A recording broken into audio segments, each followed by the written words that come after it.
We want to bring in host of Justice on the Fox News Channel, Judge Jeanine Pirro. Judge, thanks very much for joining us this morning. Your reaction to what took place in Dallas? Well, it's horrible. And, you know, this is an attack on the very system of our government, that line of defense that separates us from a barbaric society. And, you know, people can talk about black and white and all they want and this and that. Here's the bottom line. Without law enforcement, we are not safe. When you look at how that crowd spread, it didn't matter if they were black or white. They were afraid of what was going on. And there's only one line of defense, and it's those men and women in blue. Yeah. And it's about time, as a nation, we started to understand that these people work for us, they protect us, and they put their lives on the line. And my heart goes out to the families. I've worked with cops for 30 years. I mean, this is horrible.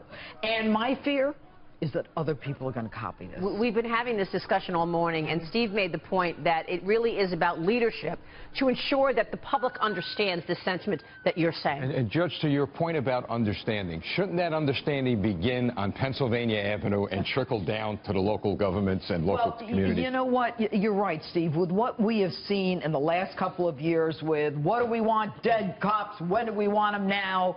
And I've heard that chanted here in New York City. Yeah, exactly. I mean, on the Brooklyn Bridge. I mean, and the bottom line is this. And there's no one saying that is not going to be tolerated, that kind of Well, certainly no one from the White House, no one from the mayor in New York City. But you know what? I don't want to make this about politics. The public needs to understand that they are the people you call when you are in your worst moment. So stop this garbage about how they're the enemy. I have prosecuted cops, okay? And I get it. There are good cops and bad cops. 99% of them are good, and you need them. So cut this garbage. Yeah.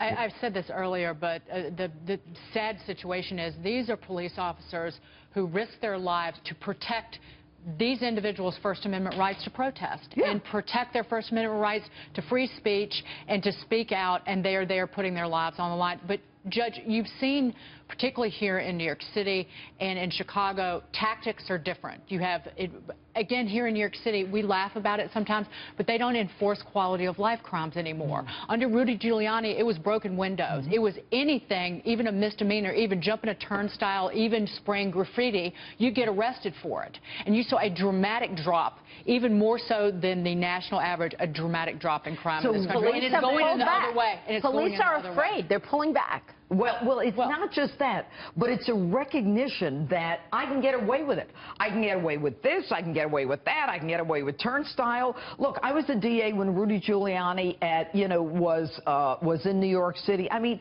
there is a tremendous difference when we have law and order. And for those people who think law and order is about cops beating up other people, you know what? They ought to get a life and see what cops go through day in and day out, what it's like in those cars, what it's like on the beat. Yeah. They don't get it. They're not the enemy. I mean, the really sad thing is that when you have many people in this country painting police forces across the nation with a broad stroke, that one crime in a hideous shooting in Louisiana related to a traffic stop, or in Minnesota, that all of a sudden that turns into every shooting and every police officer, and that's got to stop. And what that does is it gathers the hate. You know, it latches on to this hate.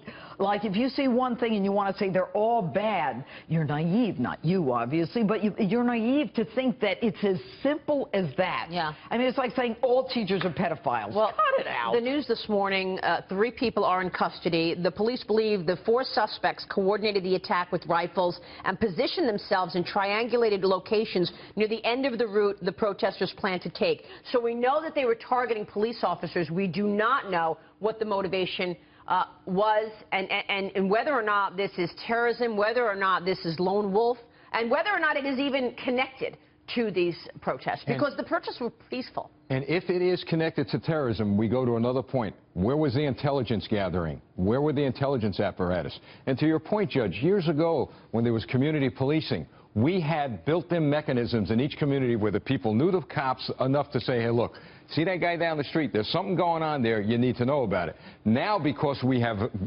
strayed away from community policing, proactive policing is out the door, and now there's a wall between the people and the police. That's right. One of the suspects told negotiators, police, that the end is coming. And he's going to hurt and kill more of us. That from one of the suspects to the police. Judge Jeanine, you're staying